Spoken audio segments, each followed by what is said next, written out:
On behalf of the Dean and Management of ISTAC, as well as the organizers on the Islamic Renaissance Front, it is my pleasure to welcome each and every one of you to the beautiful campus of ISTAC this evening.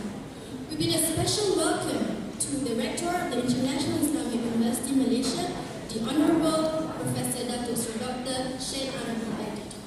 A special welcome as well to our invited speaker and the reason why we are gathered here this evening, the distinguished Professor Tariq Ramadan, President of the European Muslim Network.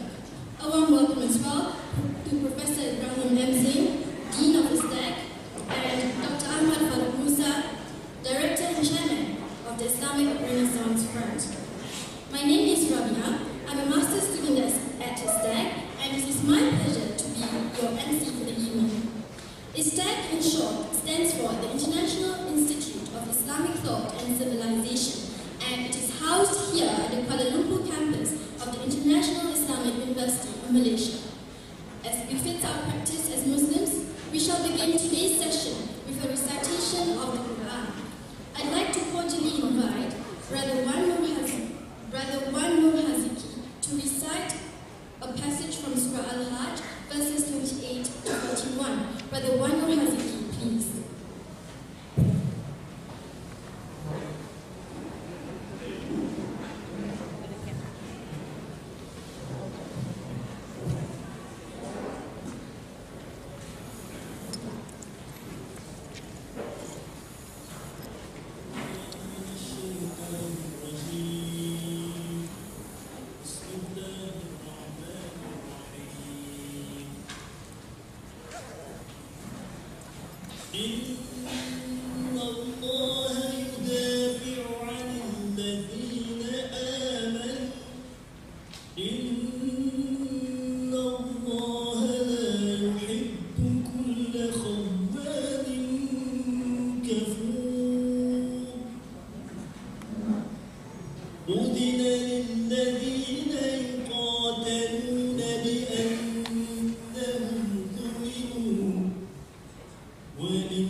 إن الله لقوي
PhD in Religion from Temple University.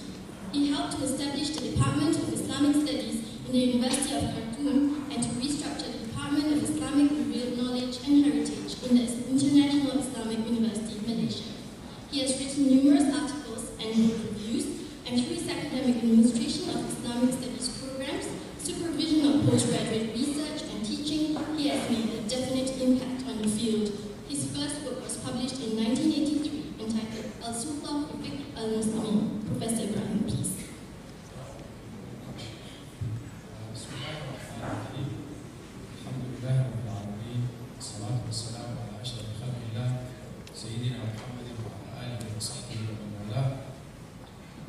The Honorable Professor Dr. Sayyid Arabi Adi, Director of International Islamic University of Malaysia, Professor Tariq Ramadan, Professor in the Faculty of Theology at Oxford University, and Dr. Ahmed Farouk Musa, the Director of Islamic Renaissance Fund.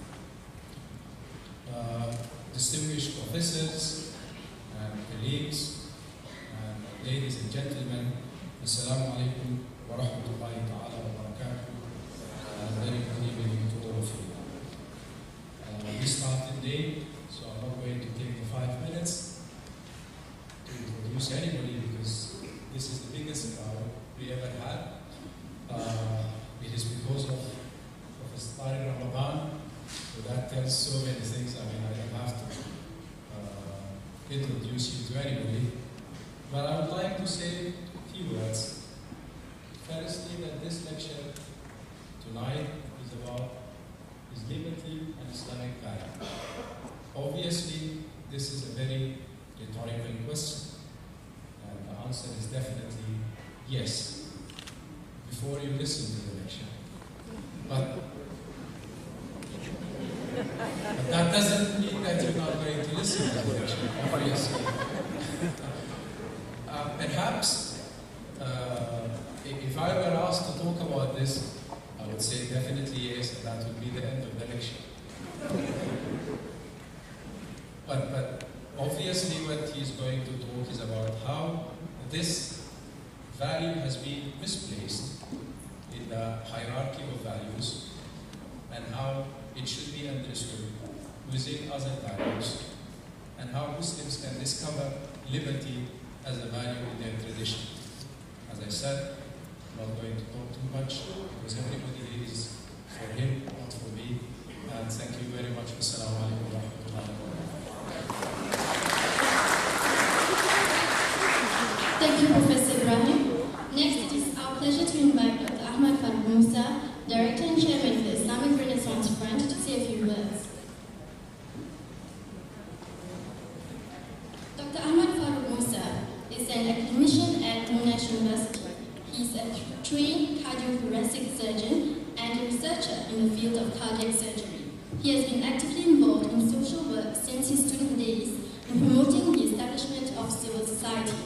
He is a founding member of the Muslim Professionals Forum, MPF, and currently the founder and chairman of the Islamic Renaissance Front, a newly launched intellectual movement and think tank focusing on youth empowerment and promotion of intellectual discourse and reformation. Dr. Ahmed Farouk, please.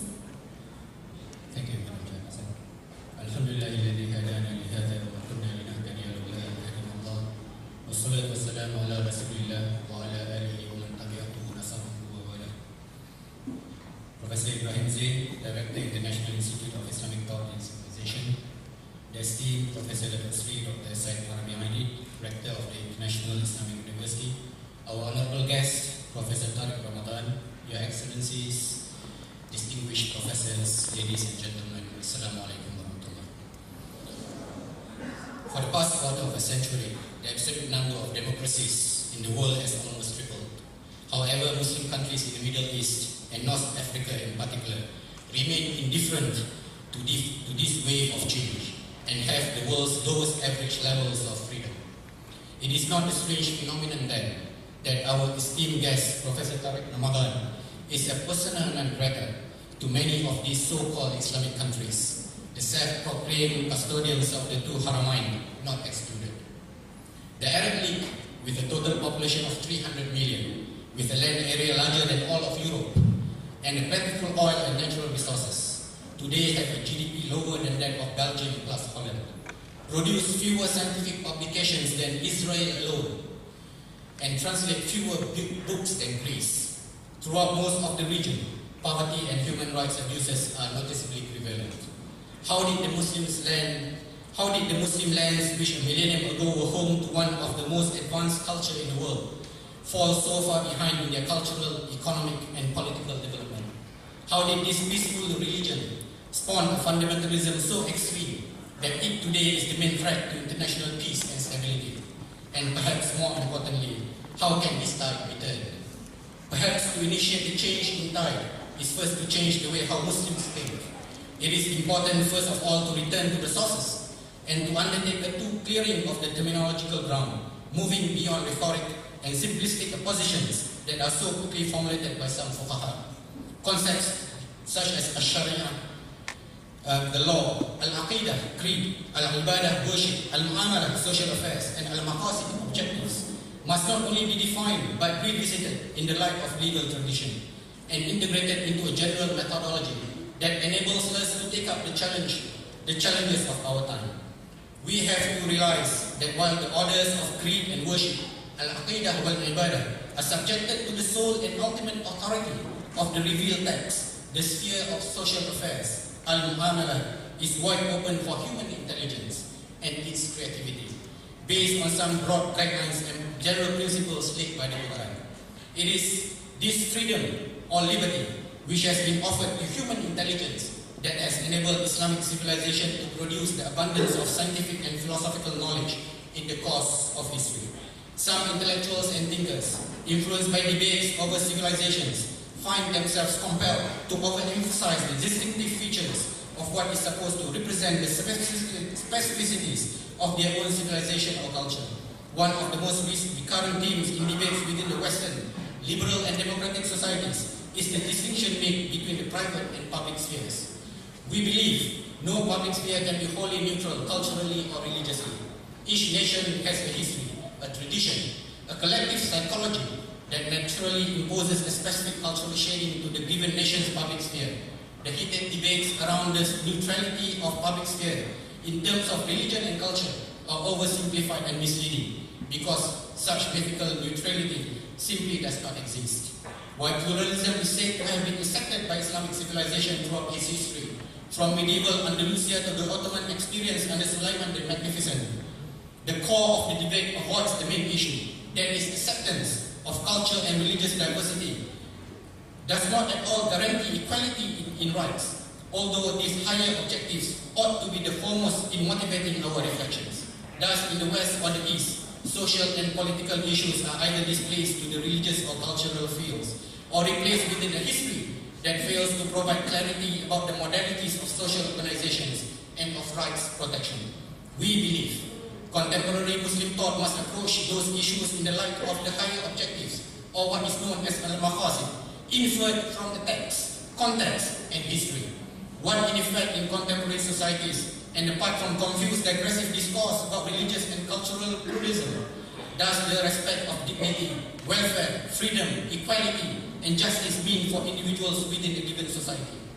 Those are the higher objectives of maqasid al-sharia, the higher objectives of law, and it is in their light and in their respect that visions of society and the institution of common laws must be considered. This must begin with a thorough reflection from within about the meaning and outline of a contemporary implementation of Sharia, understood in terms of norms, aiming to fulfill the higher goals of the global message. The issue is complex, and the challenge is formidable. That is why we have with us today one of the most prominent Islamic thinkers in our modern age, Professor Tariq Ramadan, to shed us some light in this highly controversial topic. I would like to take this opportunity to thank Professor Ibrahim Zain and ISTEC for their collaboration in holding this event. I would also like to thank Policy Research Institute, IKD, for their financial assistance in making this event feasible. To Islamic Book Trust for their warm and everlasting support, and to all my committee members who have worked days and nights to ensure this event a success. أقول قولي هذا وأستغفر الله لي ولكم والسلام عليكم.